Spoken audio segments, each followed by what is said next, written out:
Welcome to the deep dive. Today we're jumping straight into Jerusalem, specifically the discoveries at the Burnt House Museum. Yeah, it's a fascinating site. And for anyone listening who wants to get a solid understanding of important history quickly, this is really for you.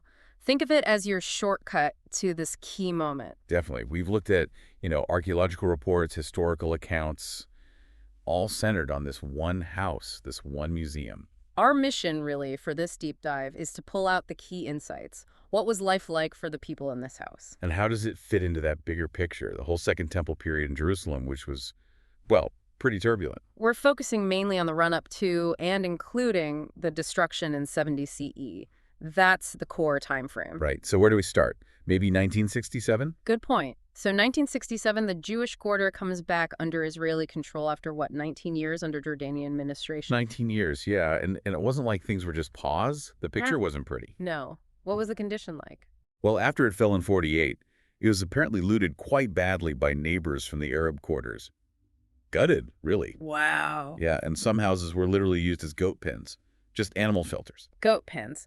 So when the decision came to rebuild after 67, It was a massive undertaking, not just physically, but emotionally too, dealing with that past trauma and destruction. and this rebuilding effort, it actually led to uncovering history, didn't it? The archaeology. Exactly. Between 1969 and 82, these huge excavations happened, led by Navami God. And that's when they found it, The burnt house. the Burt House, unearthed during that period. Professor Nachman Avigad from Hebrew University was leading the delegation. So what made this house stand out? What did they find? Well, deep down in the basement of this collapsed house, the evidence was dramatic. Burnt stones everywhere. Charred wooden beams, fragments of artifacts, wood, stone, all burnt, broken. Signs of a really intense fire. Okay, so definitely destroyed by fire. But then came something quite specific. Yes, this is the part that really hits home. They found an iron spearhead. Okay. Right next to the bones of a severed arm. A young girl's arm. Oh, wow. That's incredibly grim. It really is. And that find, the spearhead and the arm, it immediately sparked the theory. This wasn't just any fire. It pointed directly to the Roman siege, the violence of 70 CE. Exactly. It strongly suggested this house was burnt down during that final brutal siege of Jerusalem. But the finds went beyond just the destruction, right? There were clues about the family who lived there. Yes, absolutely. Mm. Also in that basement, amidst all the debris, they found stone artifacts. Stone. Like what kind of things? Tables, cups, grinding tools, even stone weights. Now, stone might seem ordinary to us, but back then, for certain families, it had a special meaning, didn't it? Particularly priestly families. That's a really key point. Priestly families needed to maintain ritual purity. It was central to their role, especially the temple. And stone was different from, say, pottery. Right. Earthenware could become defiled, ritually impure. It would absorb impurity. Stone, however, was believed to be immune. Ah, I see. So using stone vessels helped them maintain that required purity. Makes sense. Especially for priests serving in the temple itself. They were meticulous about it. And speaking of priests, one of those stone weights had an inscription. It did, a very telling one. It read, Beryl Katros, Beryl Control. Bar Katros, meaning son of Katros, and then another weight found nearby seemed to complete it, Nadbari Katros. Not Bari Katros. What does that mean? Well, what's fascinating is Nadbari and Katros are basically synonyms, one from Persian and one from Greek. They both mean something like holder of the cane, or maybe holder of the quill. Holder of the quill, like a scribe. Suggests something related to writing, record-keeping, administration. Yes. Like- So these weights directly link the house to this Katros family, a priestly family involved in temple service. One specifically, it seems, responsible for weights and measures. A pretty important job. But you mentioned their reputation wasn't entirely positive later on. No, it seems not. The museum points out they get a negative mention in the Babylonian Talmud. There's this line, woe to thee due to the house of Katros. Woe to thee due to their quill. Woe due to their quill. That hints at maybe some sharp practices or something people resented. It certainly suggests some criticism or controversy surrounding how they carried out their duties. Yeah. Adds a layer of intrigue, doesn't it? It really does. Okay, so we've got this house, clear signs of destruction, tied to a specific priestly family with a slightly complicated legacy. But the museum tries to go further, right, to imagine daily life before the end. Yes. They use a narrative approach, often through the eyes of an imagined eldest son, Sadok, to try and paint a picture of those last months. What kind of picture does that paint? What were the big issues? Well, it highlights the intense divisions within Jerusalem. You had Sadducees and Pharisees, obviously, Different religious factions, right? right, but also rich versus poor. And crucially, the Zealots, those pushing for violent resistance against Rome versus the more moderate groups. So real ideological clashes. Absolutely. The narrative even mentions the civil war that broke out within the city walls. Some later sages blamed the whole destruction on Sinat Chinam, baseless hatred. Baseless hatred among themselves. You can just imagine, can't you? Someone like Sadok living in that house. The arguments around the dinner table about Rome, about the Zealots, must have been intense. And the siege itself, the narrative talks about the conditions. Yes, grim realities.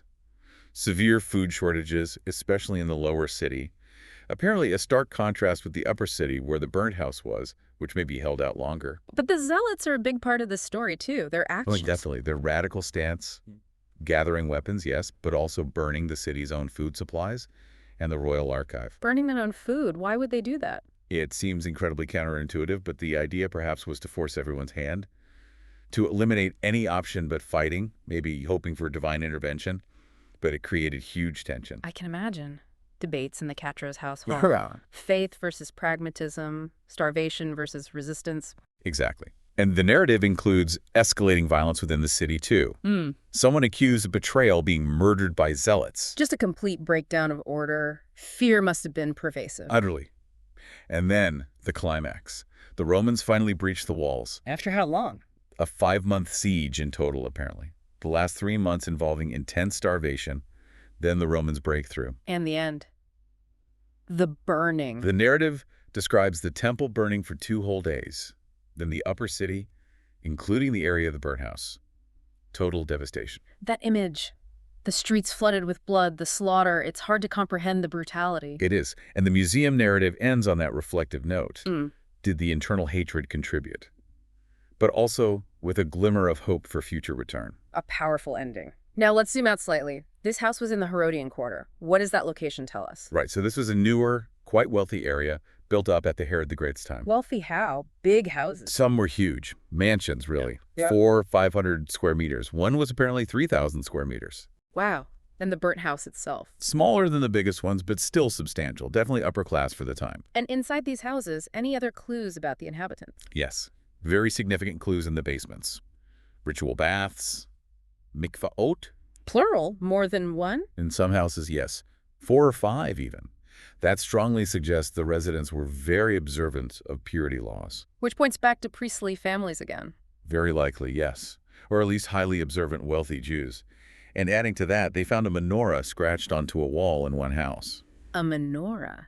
So, clear signs of Jewish religious life. And it's thought the largest house found nearby probably belonged to the high priest. So the Kidron family were neighbors with the very top religious authority. Living right next door to the high priest. And this area had history even before Herod, right? Yes, the earlier Hasmonean palace was located there, so it was prime real estate for a long time. This all paints a picture of wealth and a religious observance, but you also mentioned divisions. What were the main social fault lines? Well, definitely the wealth gap. Rich versus poor was significant. Okay. Then priest versus non-priest. And as we said, different levels of observing purity laws. But there were other tensions, too. Like what? Think about Herod appointing high priests. He often chose people from the diaspora, Alexandria, Babylon, Rome. Not local families. Sometimes not. And these diaspora Jews might have had different connections, different social circles, maybe even spoke Greek more readily than the local Aramaic. Ah, so that could create a disconnect, maybe resentment from the locals? It's very possible. And some think this influx of diaspora Jews might be one reason synagogues became more common in Jerusalem around this time. Interesting. A place for different communities to gather. Perhaps. And remember, the Sadducee-Pharisee split already existed. Herod's policies, his appointments, they probably reshaped those groups and maybe made tensions worse. Right. And you mentioned another potential source of division, cultural influences, something about those stone vessels again. Yes. So the main reason for stone is ritual purity. We covered that. Because it doesn't become impure. Exactly. But there's another theory sort of layered on top. Some scholars look at the types of stone vessels, like fancy serving bowls, calyx craters, and they suggest the upper class might have been adopting these styles partly to copy Roman fashions. Roman fashion, so trying to look sophisticated, Roman style. Possibly. Under Augustus and Herod, Roman culture was influential. So maybe having these stone vessels wasn't just about purity, but also about status, showing you were cosmopolitan, up to date. Which could create another divide, right, between those embracing Roman styles and those sticking to more traditional ways. Precisely. Another layer of tension in a city already full of them. It adds complexity, doesn't it? How culture, religion, and social status all intertwined. It really does. Okay, one last fascinating artifact before we wrap up, the trumpet inscription. Tell us about that. Ah, yes. A really evocative find. It's a stone found near a corner of the Temple Mount complex, actually. And it has an inscription. Hebrew inscription. It says, Levet hatekiyala, meaning to the place of the trumpeting to. And then it breaks off. To the place of the trumpeting, what's the thinking behind that? The widely accepted idea, backed up by accounts from Josephus and in rabbinic texts, is that this marked the spot, the specific place where a priest would stand and blow a trumpet. Blow a trumpet for what? To announce the beginning and the end of the Sabbath. Shabbat. Wow, like a citywide signal. Exactly. In a dense city like Jerusalem, it was a crucial way to communicate that sacred time starting and ending. You can almost hear it, can't you? You really can. It brings the sounds of ancient Jerusalem to life. Public communication, religious observance, all tied together. It underlines how deeply integrated religious practice was into the city's daily rhythm. So, wrapping up this deep dive, it's so clear the burnt house isn't just ruins, it's this incredibly vivid window. A very tangible, very poignant glimpse into the life of one family, a priestly family, during such a critical, chaotic time. We've seen the evidence of the destruction, obviously, but also hints of the life before, and crucially, those internal fractures, social, political tensions. Yeah, the Roman siege didn't happen in a vacuum. The artifacts, the story the museum tells, it really brings that whole period, that human experience, much closer. And hopefully for everyone listening, this has hit those aha moments, giving you that quick but thorough understanding we talked about at the start. And looking at this slice of the past in such detail, it does make you wonder, doesn't it, about parallels, societal divisions, external pressures. How much changes? How much stays the same? It's a really potent thought to leave with, and also how much more we might learn as new discoveries keep reshaping our understanding. Absolutely. There's always more to uncover, more to understand about these pivotal moments. Well, definitely food for thought. We encourage everyone to explore more about the Second Temple period, Jerusalem's incredible history, and what archaeology keeps revealing. Thanks for joining us for this deep dive.